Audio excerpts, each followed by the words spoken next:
দিন ঘোষণা করেন যেদিন বাংলাদেশের 18 কোটি মানুষ আমরা নেতানিয়াহু চক্র ট্রাম্পের গ্রেপ্তার দাবি করে রাজপথে আমরা নেমে আসব। বাংলাদেশের 18 কোটি মানুষ আজকে এই ইসরায়েলি আগ্রাসনের বিরুদ্ধে, বাংলাদেশের 18 কোটি মানুষ গাজাতে যে হত্যাকাণ্ড হয়েছে তার বিরুদ্ধে আমরা তার বিচার চাই। যুদ্ধাপরাধী হিসাবে ওদেরকে আদালতে দাঁড় করাতে চাই। কি আমি কি সত্য কথা বলছি? বাংলাদেশের সকল মানুষ ঐক্যবদ্ধ।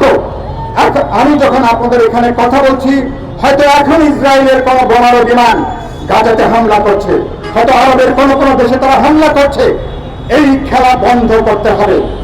আর ইরানের ব্যাপারে ইরানে যে আমেরিকা হামলা করেছে, অন্যায়, এটাকে বলছে না অন্যায় আগ্রাসন, অন্যায় একটা সামরিক হামলা, একটা যুদ্ধাপরাধ।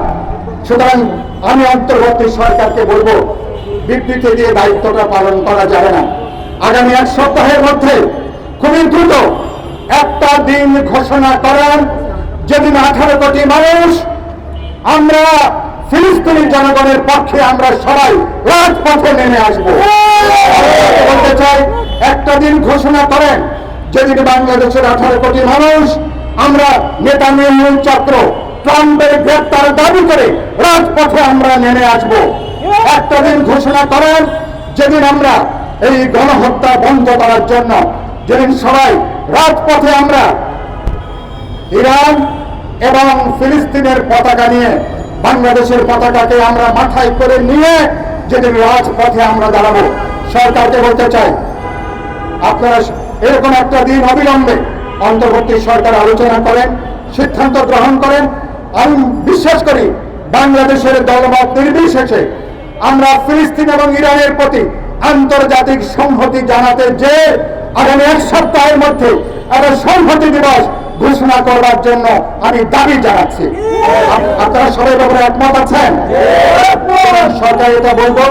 আর শেষ যে কথা বলবো, বক্তব্য শেষ করব, অবিলম্বে নেতানিয়াহু এবং ট্রাম্পকে যুদ্ধাপরাধী হিসাবে ঘোষণা করে, ওদেরকে মানবতা বিরোধী অপরাধের জন্য ঘোষণা করে, ওদেরকে আক্রমণকারী হামলাকারী হিসাবে ঘোষণা করে, ওদেরকে আন্তর্জাতিক সন্ত্রাসী হিসাবে আখ্যা দিয়ে ওদের বিরুদ্ধে গ্রেপ্তারি পরোয়ানা জারি করার উদ্যোগ নেওয়া দরকার। জাতিসংঘ উদ্যোগ নিতে বলবো, আন্তর্জাতিক যুদ্ধাপরাধ ট্রাইব্যুনালকে উদ্যোগ নিতে বলবো। বাংলাদেশের মানুষ আমরা ফিলিস্তিনি জনগণের পক্ষে আছে। যে পর্যন্ত ওদের স্বাধীন রাষ্ট্র না হবে সে পর্যন্ত আমরা তাদের পাশে দাঁড়াবো।